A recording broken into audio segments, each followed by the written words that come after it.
And now I'll pass it over to John Janmaat.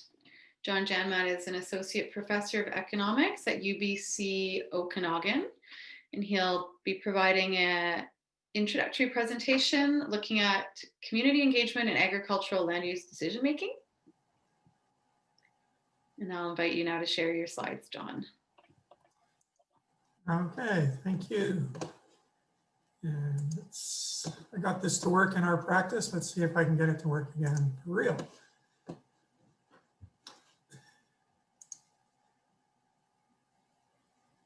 Okay, so that should be the slideshow. So yes, I'm John Janmaat. I'm an associate professor of economics here at UBC's Okanagan campus.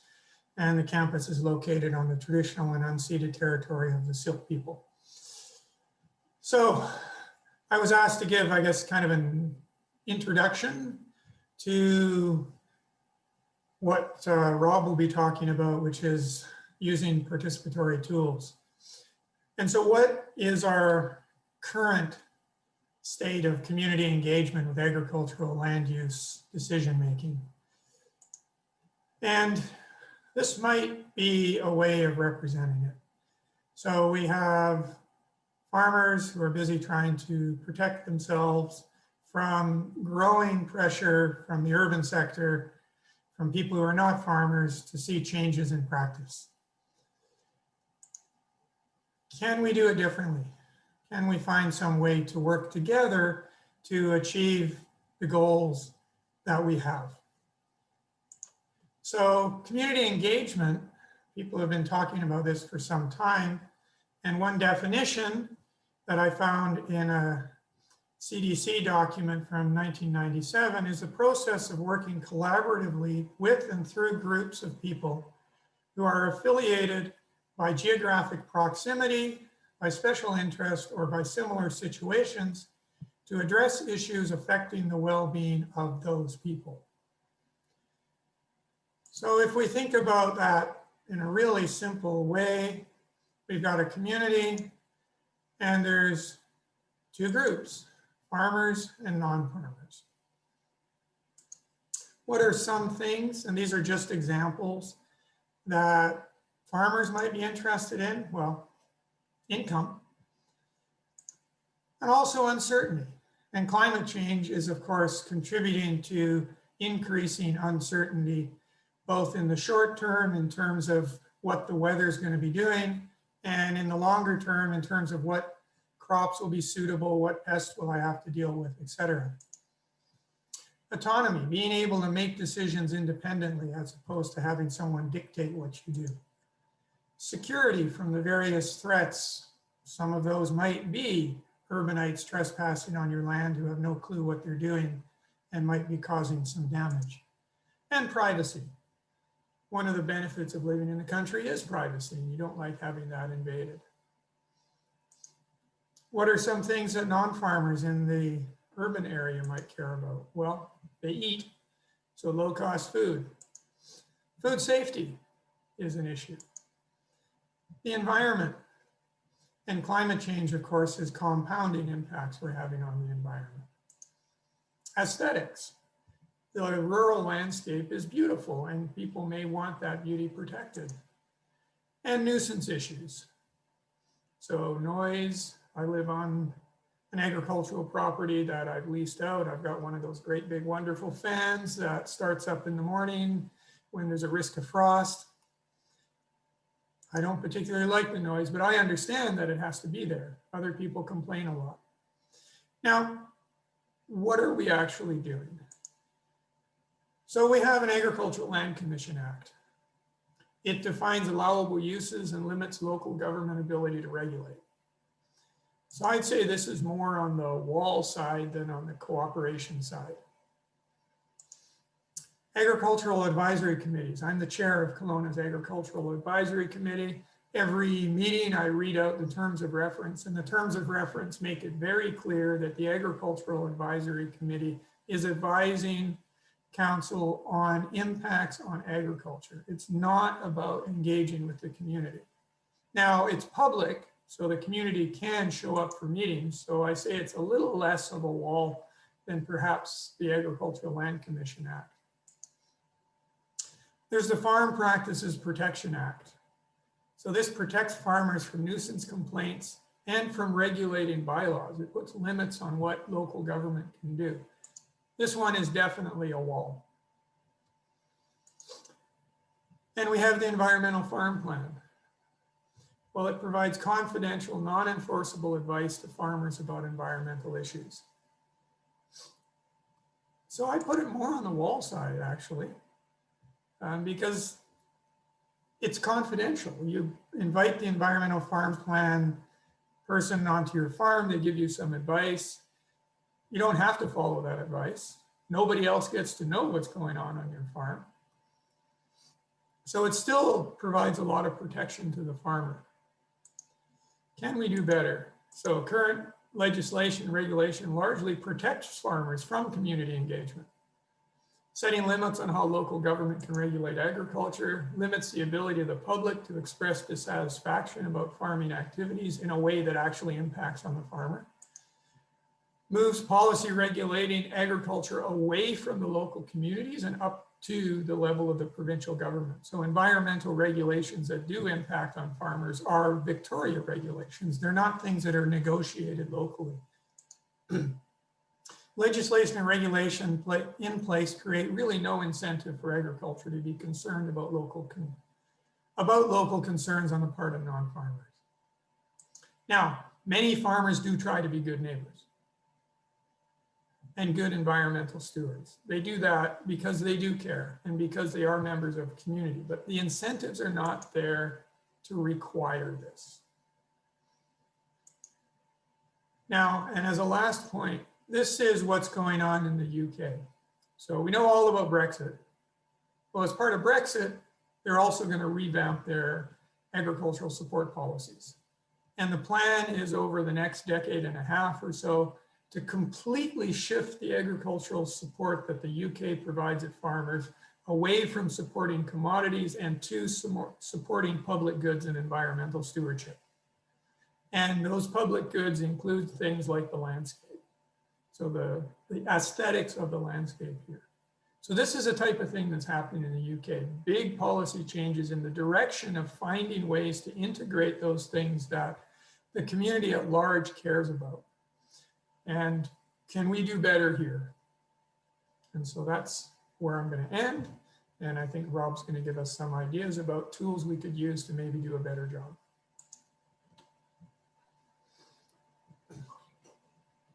Thank you, John, for that presentation. Gives us a lot to think about.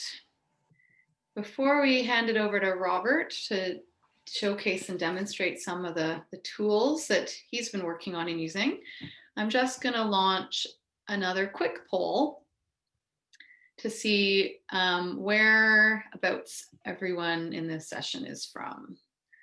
So you can just take a moment to weigh in. I hope I didn't miss anywhere, but there is an other column in case I have.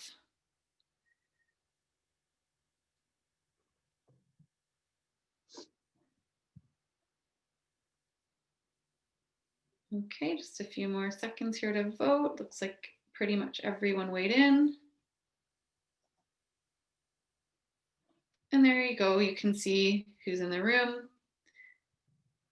So great to see someone in here from Northern BC, from the Central Interior, a few people from the Kootenays, a lot of representation from Vancouver Island, the Lower Mainland, and the Okanagan, 2 people from elsewhere that hasn't been mentioned. So now, Robert, you know who you're speaking to since we're not in person and you're not able to meet everybody. And I'll just invite you to share your screen and begin your presentation. Sure thing. Yeah, you can see that and hear me? Yep, looks good and sounds good on my end. Great stuff.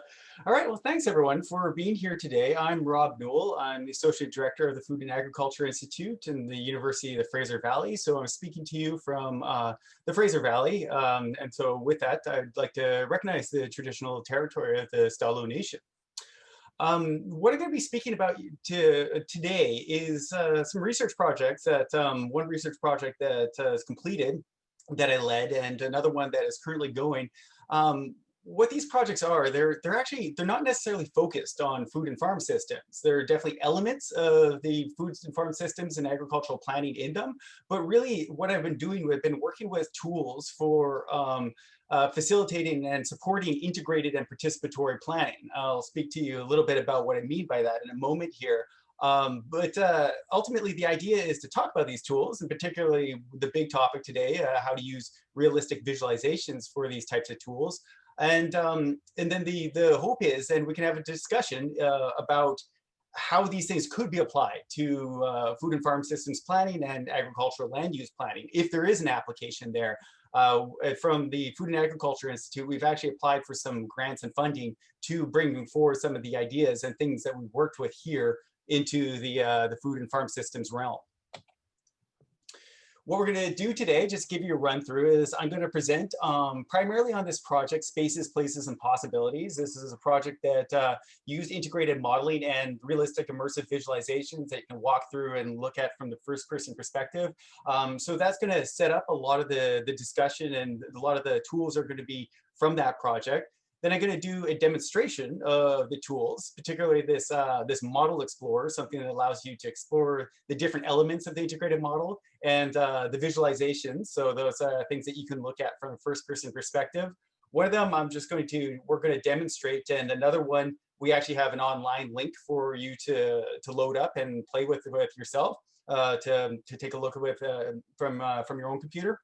And then the last thing we're going to do is then we're going to have these breakout discussions around how these sort of things that are being used for, as you're going to see in this presentation, community planning and planning in protected areas, how these things can be specifically applied to the agricultural and food and farm context.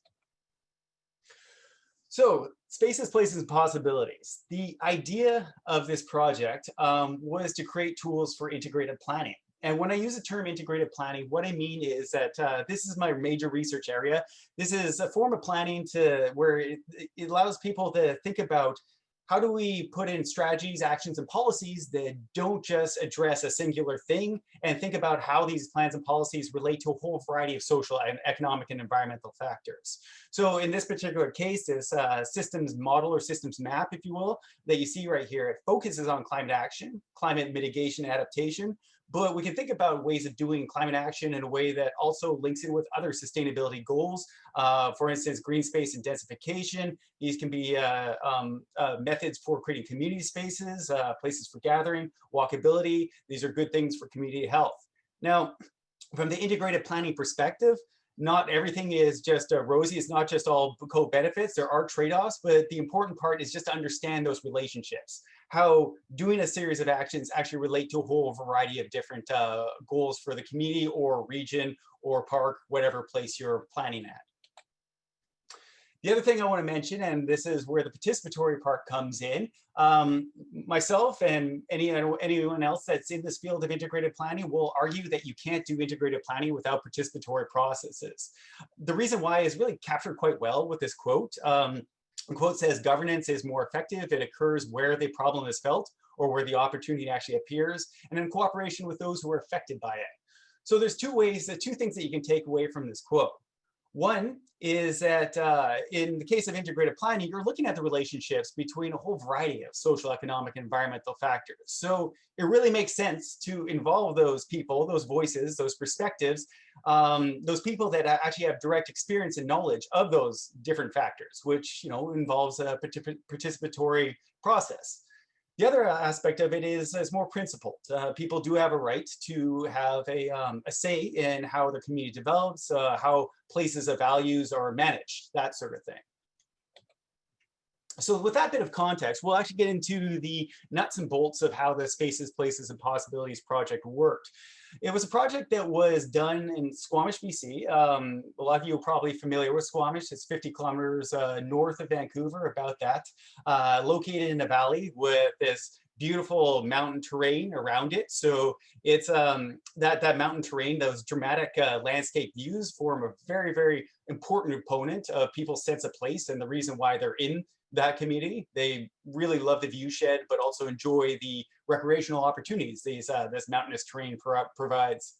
The project itself was a community-based participatory research project, meaning that I developed tools in partnership with the local government and stakeholders.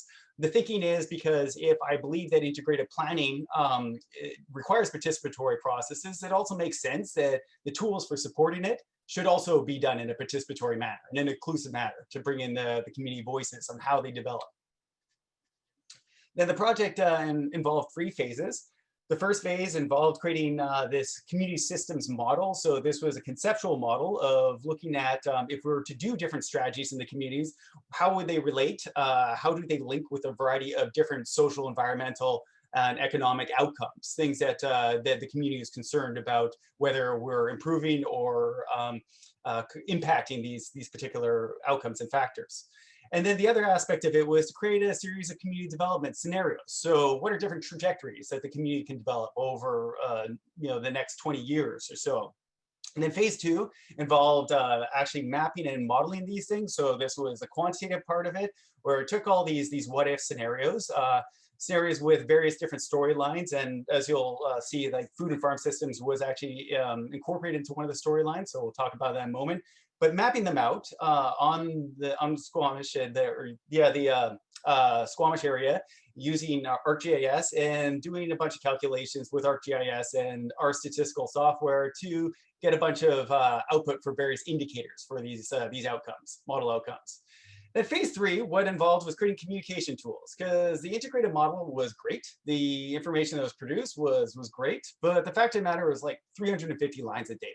It was just way too much for anyone to absorb. And then when you're talking about, participatory processes, engaging people in planning, that is a big barrier. You can't just basically throw this massive data table and expect that everyone could meaningfully participate. So we created tools for trying to make sense of this data, which is a model explorer, something that people can interact with and learn about the model and explore the outcomes, and these visualizations, these things that people can walk through and experience from a first-person perspective.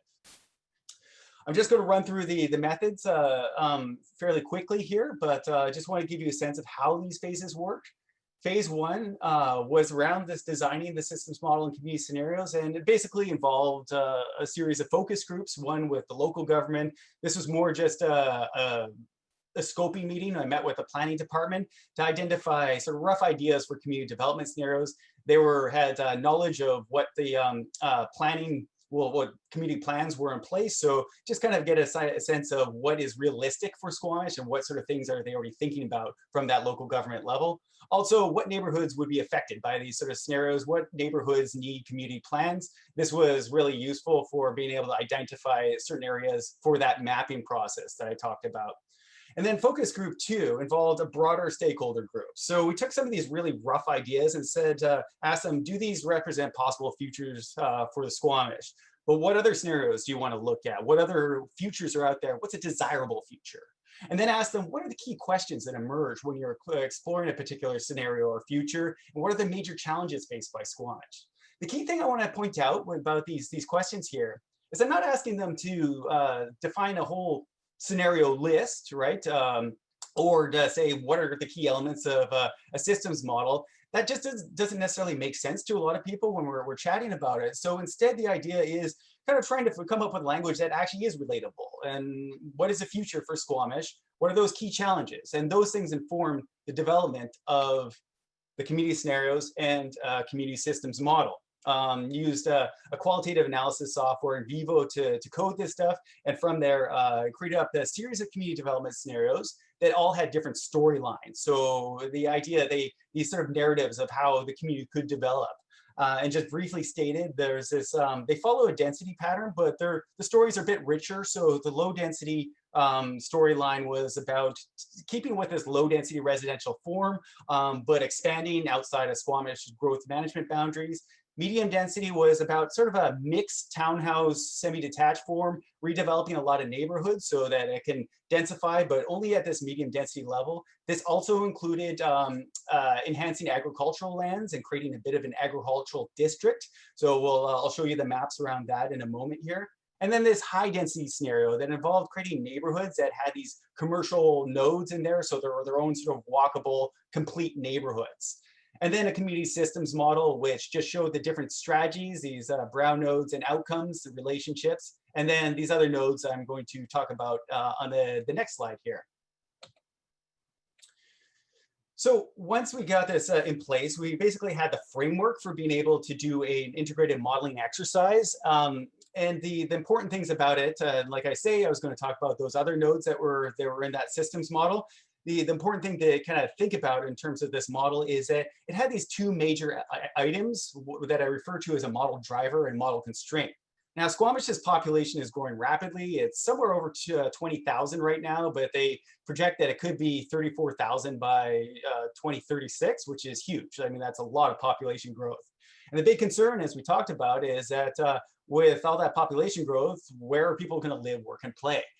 They want a place where people were living, working, and playing within the community, and not just using it as a bedroom community for the larger city of Vancouver. But this also puts a concern around land availability. I mentioned earlier how Squamish is in a valley, and so there's only so much land space it can develop. And this brought out for these ideas of competing land uses. So residential space for living, commercial space for working, agricultural space for local food security, and green space, which is both parks and undeveloped lands. Then with this framework in place, we started the modeling process, which first involved modeling the current conditions of Squamish. Now, keep in mind, this modeling was done a couple years ago, and at the time, the best data I had was 2016 data, which was the census year. So current conditions actually meant around 2016. But in any case, what it really involved was just mapping where people live. So mapping different building types right throughout the community, mapping different places of employment and the numbers of employees in these various places, and then adding a bunch of other things like agricultural land, adding parks, adding services, schools, that sort of thing. So we had a map of what the community is at that time. And then there's this 2036 baseline scenario. So before putting in the other scenarios, we put in this baseline saying that Squamish has a lot of development already planned and slated. It's stuff that will actually be built. Let's account for that. This is space that people can live in. Let's make this as realistic as possible to the future of Squamish so it's useful for the community. And in doing that, we put a whole bunch of residential development and commercial development in this future scenario. It turns out there was a lot that was planned, enough to like accommodate another 10,000 people. I think I was probably the first person to actually add all this up. So it was a bit of a surprise, but yeah, that was what was there. And we added that plus the commercial space that was planned for development. Then comes the fun part. We still had about 4,100 people to distribute around the community in different ways. And the way that we did this, it followed those storylines, those narratives that I was talking about. Now, as you can see here, this is one of these neighborhoods that the planners identified as kind of a neighborhood of interest for coming up with a neighborhood plan. And you can see here, there are two different scenarios. This is the one on the left here. This is a medium density scenario, which also had that space for agricultural land. So in this idea, the idea is you create sort of medium density townhouses, semi-detached houses, low rise, but you also build on sloped areas. So you can reserve this area, which is identified as like pretty prime agricultural land here. Reserve this space for agricultural use and have this mixed use center right here, which actually included a farmer's market in the final scenario. And then you could do this differently. So for a high density neighborhood node, you have things that are a little bit denser in building form. This area has more commercial space here. And in the park, because there is like a higher density, we ended up adding a community garden as part of that scenario narrative, just because knowing that there's a lot of people in apartments. So this would be a space for community gardens. Squamish has a couple of these gardens in there. Once this was all done, we ran the scenarios, ran the model, and I'm just going to want to quickly mention this because I think this is very important for anyone who designs these sort of tools. We didn't just say that, okay, it's done, we're good there. The idea is then we bring it back to the community. We run another stakeholder focus group. This time, there was about 50% of the folks were people that showed up before, but 50% were new. And that last part is important because this way they have new perspectives, new insights. They can tell you, hey, there's things missing from your model. And lo and behold, there were. It looks like things like biodiversity was underrepresented. So we had some suggestions for indicator species that we could put in there. We had suggestions around wildfire management, floodplain management, and modeling around carbon sinks and sequestration. Same thing with the scenarios. They said initially we had too many, we had 5, and we condensed these into the 3 that I discussed there. So just a note there, to say when you're developing these tools, don't just necessarily do it and say it's a final product. It's good to design them as flexible things that can be developed and redeveloped as more input gets put into them. So now we're getting into the communication tools, and this is going to be my precursor to the more interactive demo version of things. So the first tool that we created was a model explorer. This is an online thing that you can explore from any sort of browser. It's HTML5 based, which basically just means that you has a bunch of buttons and you mouse over and click. The Explorer has 3 different components. One that you can learn about how the model is created, learn about the scenarios. One component where you can explore the different scenarios and maps of them. And the third one which shows you the model outcomes and the indicators and graphs around those outcomes. And then scenario visualization. And for this one, what we ended up doing was we took those maps that we put together in ArcGIS, brought them into a video game software called Unity. And an important point here, Unity has a free version. This is important because, folks like, that work in different organizations such as NGOs, local governments that don't necessarily want to pay a lot for proprietary software or something that has like, a fairly high price point. You can use this and adopt these methods to use this type of software for these sort of visualizations. The workflow was basically get those maps into the virtual or the game development engine, and Photoshop is a great intermediate for arranging maps and creating textures to make the environment look more realistic.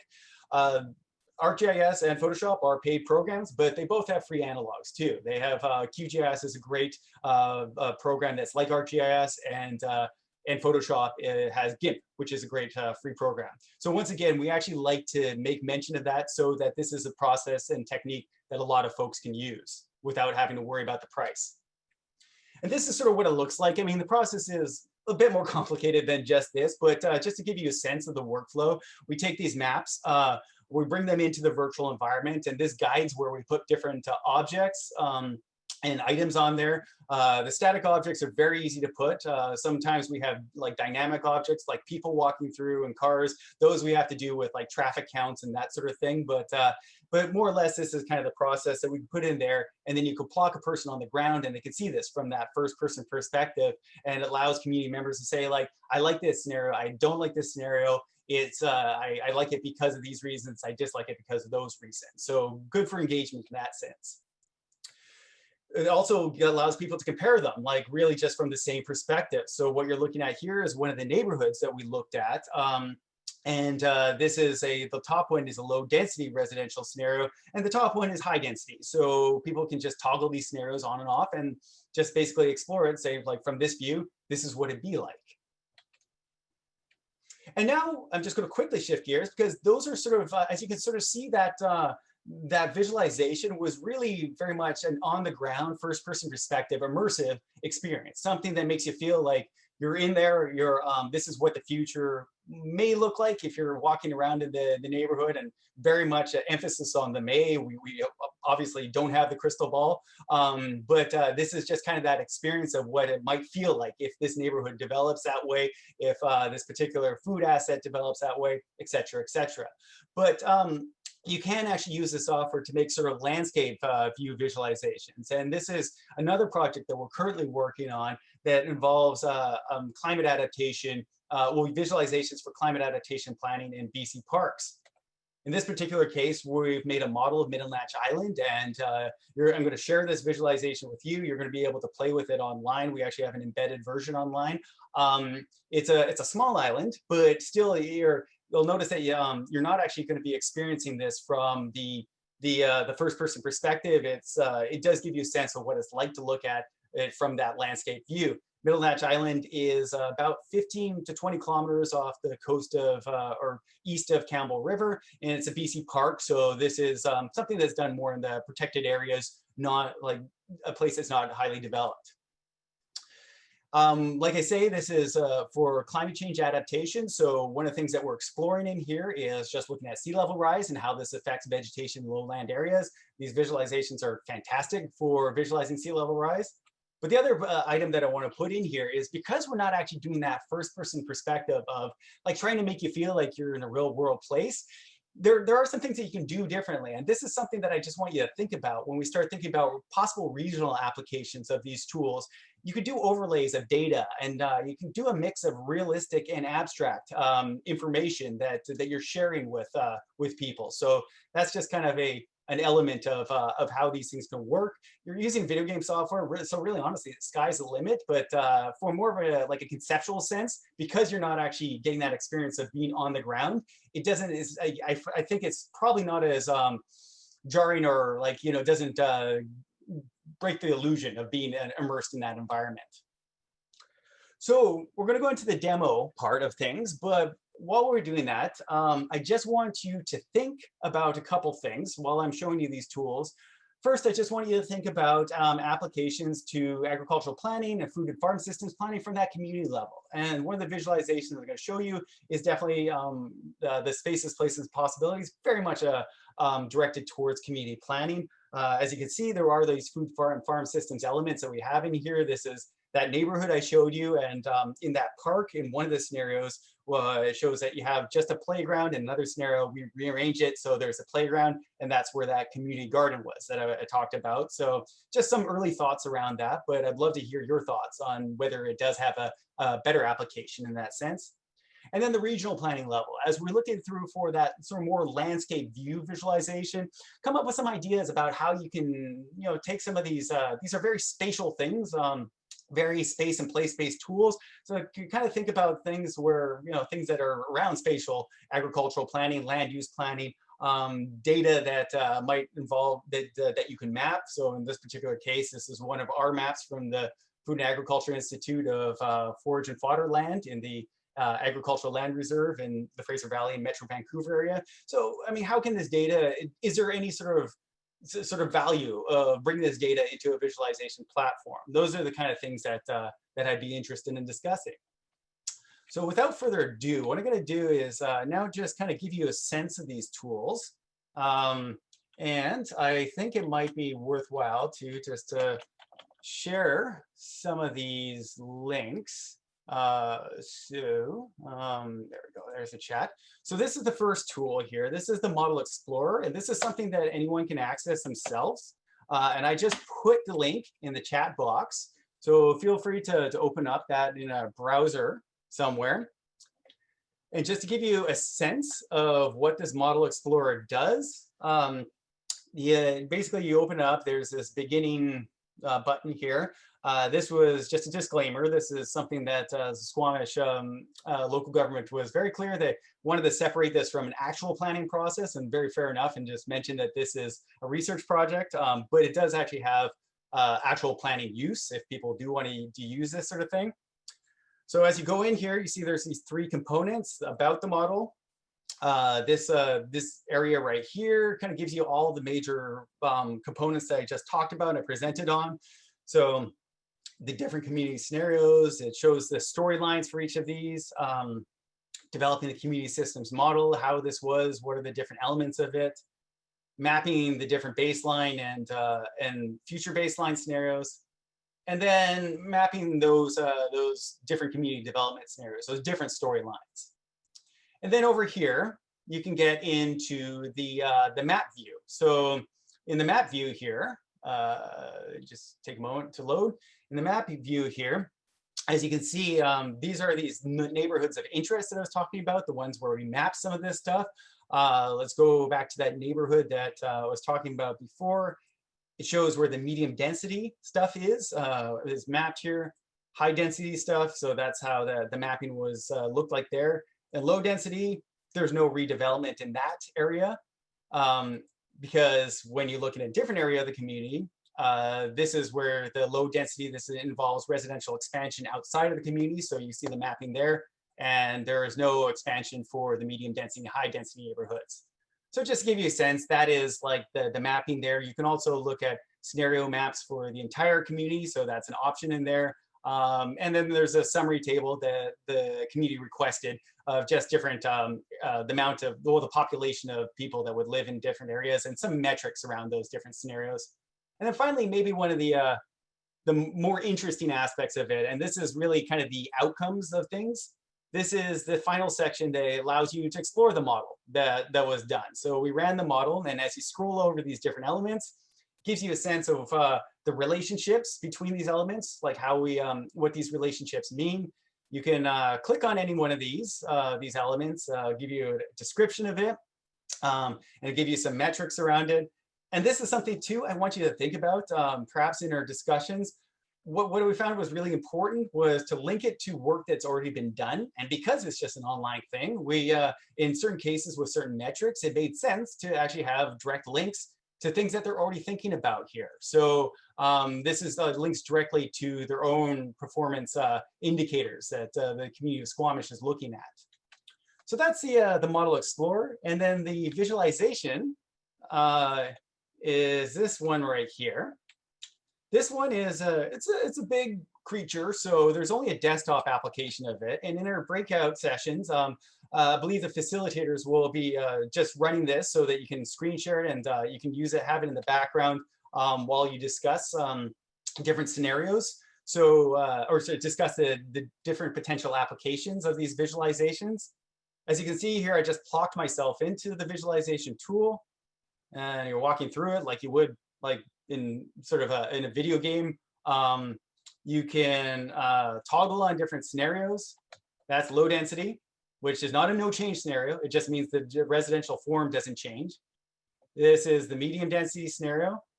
And we can teleport to in the medium density scenario. You can't really see it, but towards there's just visual indication that there is some like agricultural, well, so this area is being actively used for farming. And then we're going to move back here. Farmers market is not necessarily hopping right now, but it's just some visual indication that it exists right there. And then the high density scenario, which has more commercial space. There's commercial space at the bottom here. There is, let's just maybe do a little bit of a teleportation over here. That's the park, and you can sort of see in the background as we're walking towards it, there's the community garden space with some sheds there for tools and so forth. So that's how it works. There are some features just to note here that, you know, with those that toggle on C, you can actually look at some of these maps. So that integrates some of this data, gives you some key indicators too. So that's a possibility. Just want to throw that out there that you can actually have these windows and you can toggle these things on and off if you'd like.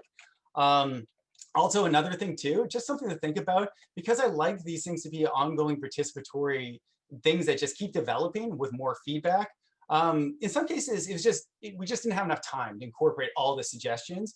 But what you can do is you can toggle on things. This is like an F. This takes some of the main important points, some really key points about this particular neighborhood and developing in here in this neighborhood that didn't make it into the visualization, but we wanted to be transparent about it. So we put this in there that allows people to actually read this and learn a little bit more about the pros and cons of these different scenarios. So as we're having this discussion, just to let you know, that is an option how they work. And you can also, you know, these are also not independent of using maps. Maps are quite useful. So there is a map view here that allows you to toggle on the scenarios and gives you a little bit of a lay of like how it's working in that neighborhood.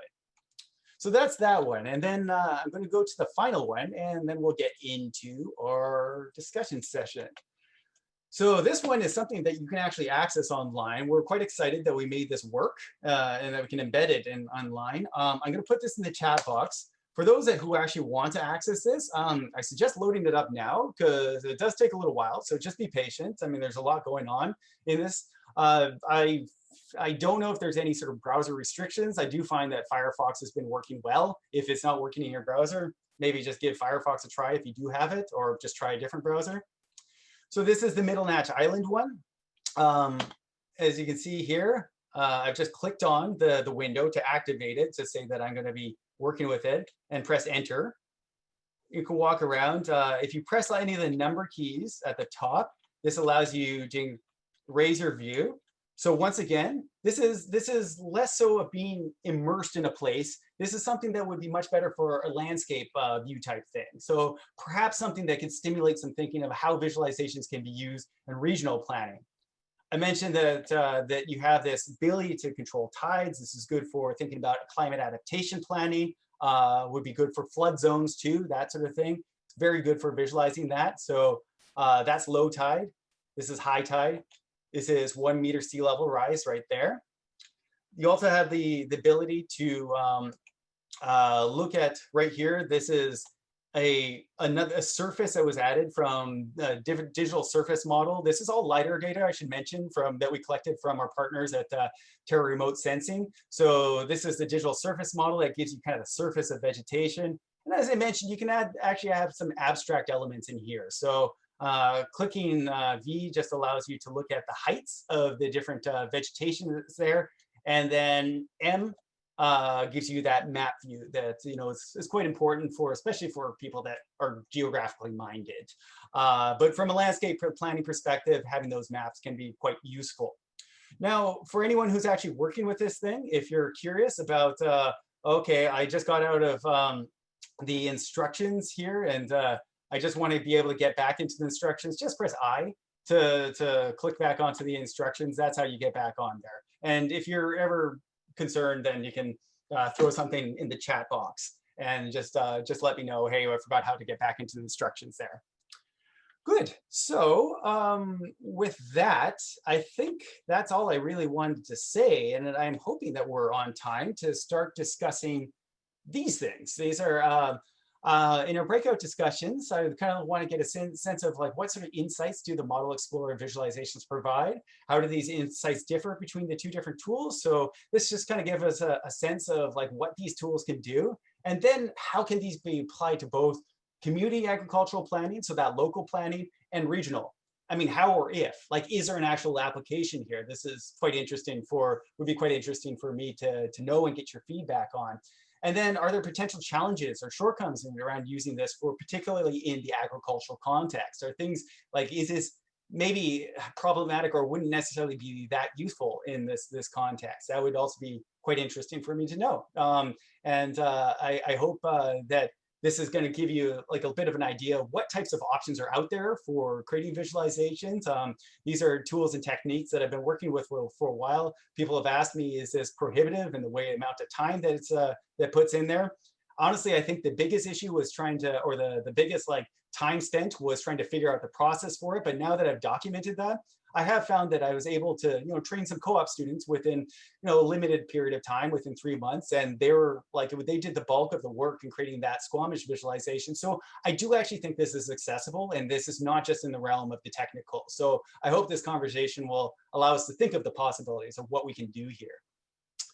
Okay, so with that, I think it's time for breakout discussions. Yes. Actually, we're a tiny bit early, which is great. You covered a lot of ground in a short window. So I'll invite you to answer a question that's popped up in the chat before breakouts. And I'm actually going to be sharing my screen to just give a few instructions for the breakout rooms. Sure, sounds good. While we're switching to my screen, the question is this being used by any other local governments? Well, yeah, I mean, that's an interesting question because my instinct is to say no. I mean, I have seen like visualization research be done in local governments, and the use of this video game software was certainly stuff that's been done in the research realm. I know that local governments do have 3D models. They'll often use it in like computer-assisted design software, but quite often these would be more abstract 3D models. So to my knowledge, I don't know of anyone who's actually using something that is like video game software, developing it outside of that research context. Definitely have seen, know of a bunch of folks that are working with communities to develop these tools and test them out. Whether that's being done on the local government side or totally on their side, as far as I know, these techniques are still fairly novel and not been implemented that way.